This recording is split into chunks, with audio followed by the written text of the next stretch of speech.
So I heard that you're dreaming of owning your first home, but you're feeling a bit overwhelmed by the savings process. Well, you're not alone. Saving for a home can seem like a huge challenge. But what if I told you that there's a simple way to break it all down and make it achievable? Whether you're just starting out or you're looking to speed up your efforts now, I've got you covered with some practical, proven strategies in today's video to help you reach your goal faster. I'm Sabriyah Callis, your partner in finding and funding your new home.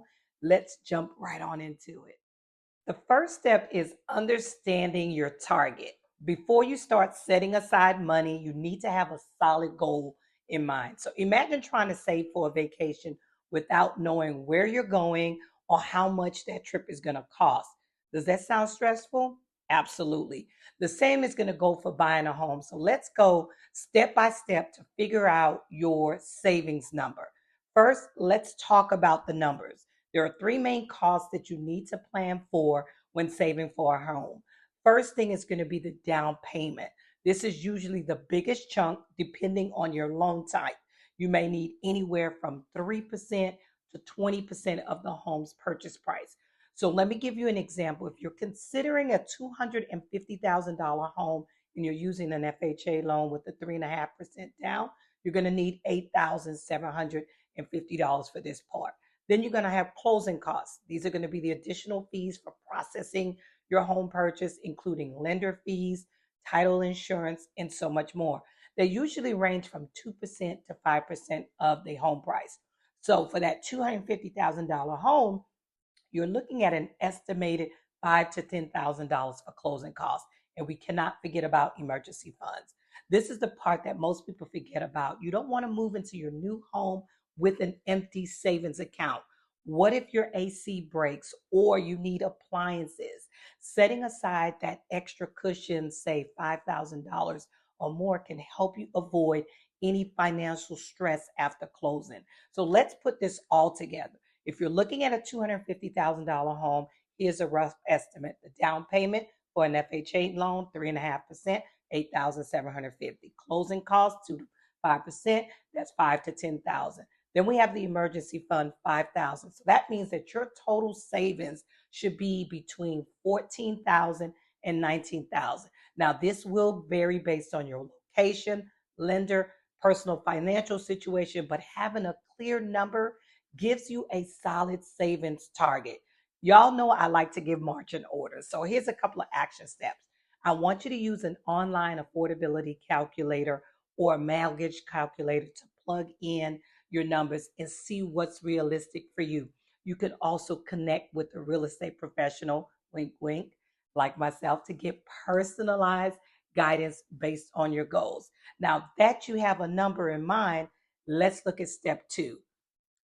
Step two is all about creating a realistic budget because let's be real, saving for a home won't happen by accident. You're going to need a plan. So let's break it down.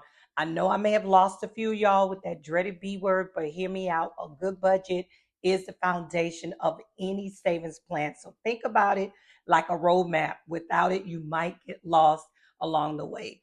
This is going to be all about tracking your income and your expenses so you know exactly where your money is going and where you can redirect funds towards your home savings, right? So now I know budgeting might not sound exciting. It's not the most sexiest topic, but trust me, when you see your savings growing, it's totally worth the process. All right, let's talk about some practicals on how to build a budget that's going to actually work. First thing, you want to begin by tracking your income and your expenses. I want you to write down everything you earn and you spend. This is going to include rent, utilities, groceries, gas, and even that morning coffee run.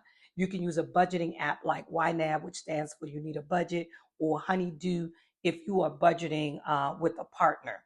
The second thing, I want you to find areas that you can cut back. Look at your spending habits.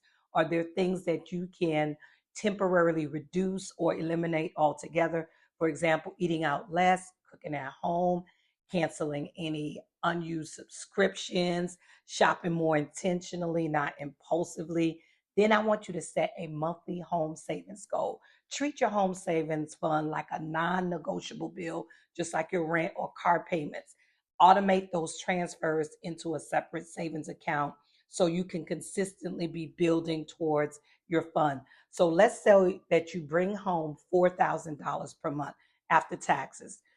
For example, you might allocate that money for savings first on rent and utilities, might be about $1,500.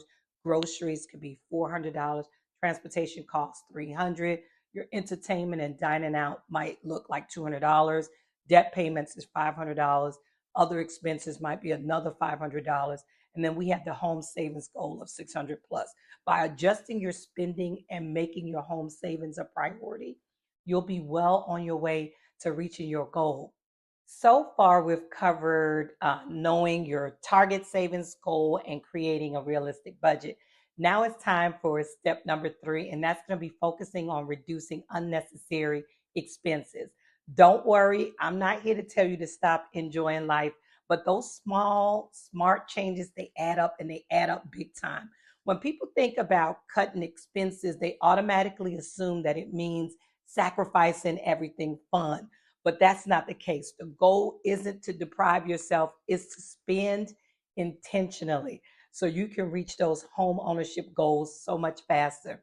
There are some simple ways that you can free up extra cash for your home savings fund. Let's cover a few of those. You could cook more at home because eating out adds up fast. Even cutting back on 1 or 2 meals per week can save you hundreds of dollars per month. And with so many recipes and quick meal available to us on our fingertips via our social media feeds, they have us turning into the next top chef. And so there's no excuse that you can't cook something great right at home. I want you to think about canceling unused subscriptions. Be honest. Do you really use all of those streaming services? Can that be condensed? Those gym memberships you're no longer using, magazine subscriptions. It's time to trim the fat, you guys. Start thinking about shopping smarter, buying in bulk, using cashback apps, looking for sales that you can save hundreds over time. Here's a bonus tip: never go to the grocery store when you're hungry. You find yourself spending so much more. Cut back on those impulse buys. Y'all ever went to a big box store intending to get 1 or 2 items and you leave back out with a basket full of stuff? Listen, I've been there before as well. Use the 24-hour rule. If you see something that you are considering buying, wait 24 hours before you go back to find out if it was a necessary or non-essential item that can wait for a later time.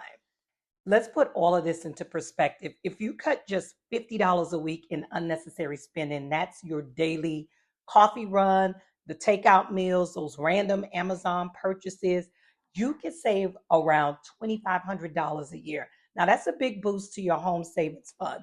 And I want to challenge you over the next 7 days, I want you to track your spending and find at least 3 areas where you can cut back. And then I want you to put that money straight into your home savings fund. And if you're serious about reaching your home goal faster, stick around, you guys, for the next 3 steps. Be sure to hit that like button and subscribe if you find this video helpful thus far. What if you could reach your goal even faster? That's where step 4 comes in: boosting your income. Cutting back on spending is great, but there is a limit to how much you can reduce. On the other hand, we have earning potential, and we know that is unlimited because a little extra cash can speed up your home savings without making huge sacrifices to your lifestyle.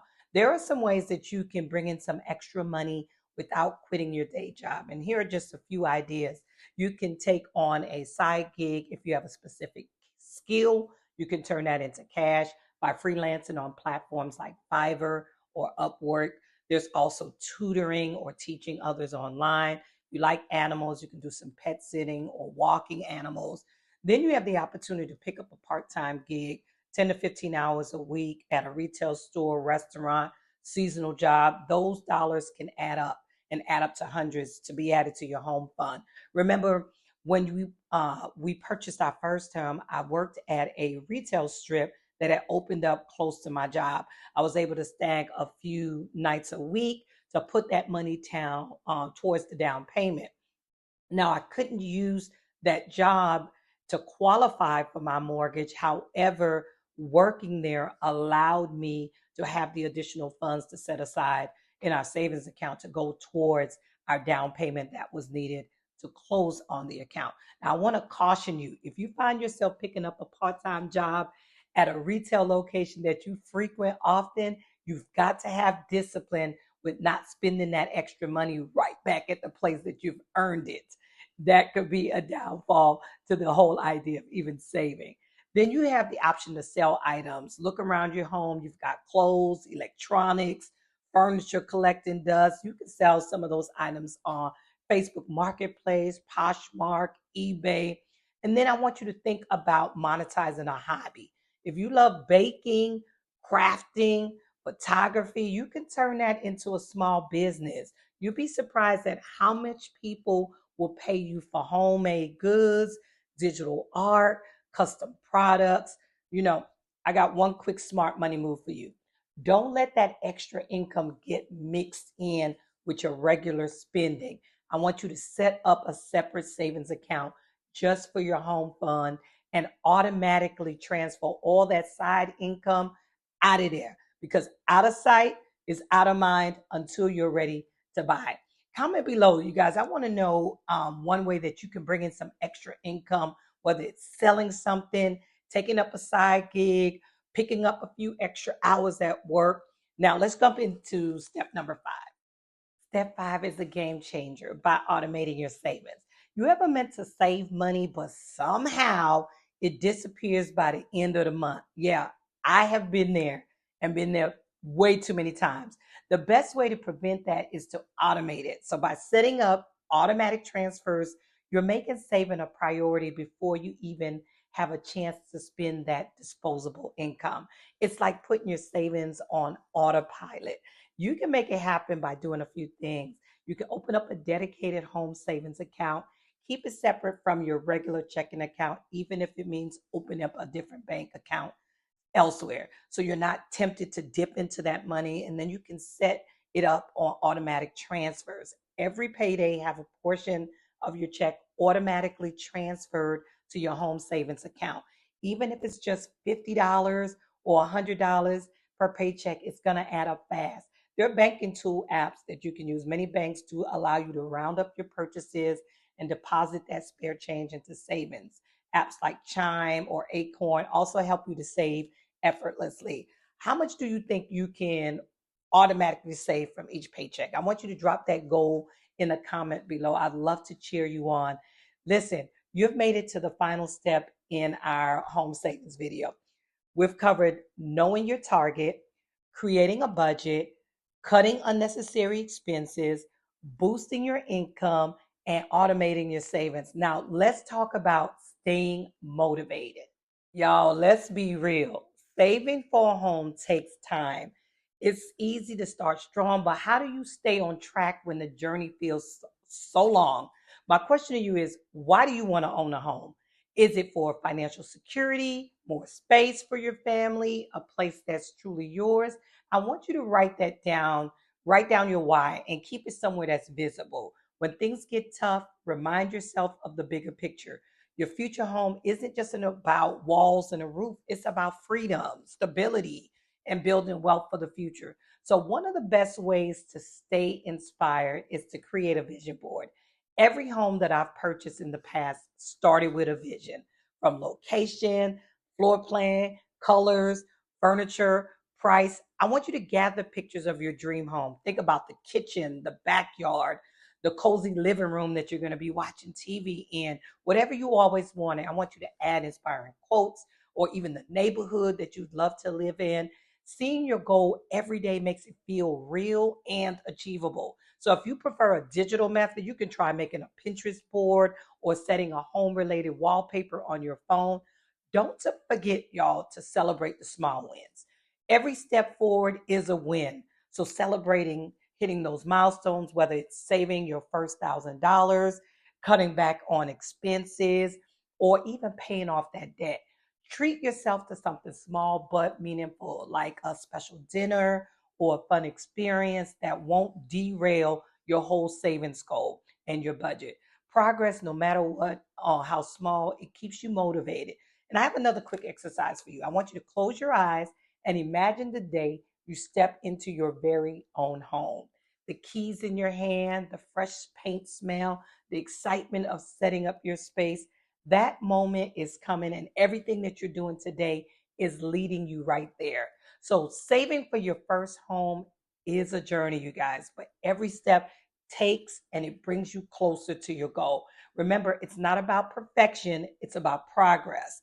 And if you're serious about reaching your home goal, let's keep the momentum going. I want us to schedule a free planning session call together so we can map it out. The link is going to be below. While you're at it, like, subscribe, share this out with somebody that is considering home ownership. I thank you for watching, and I'll see you on the next video. Bye now.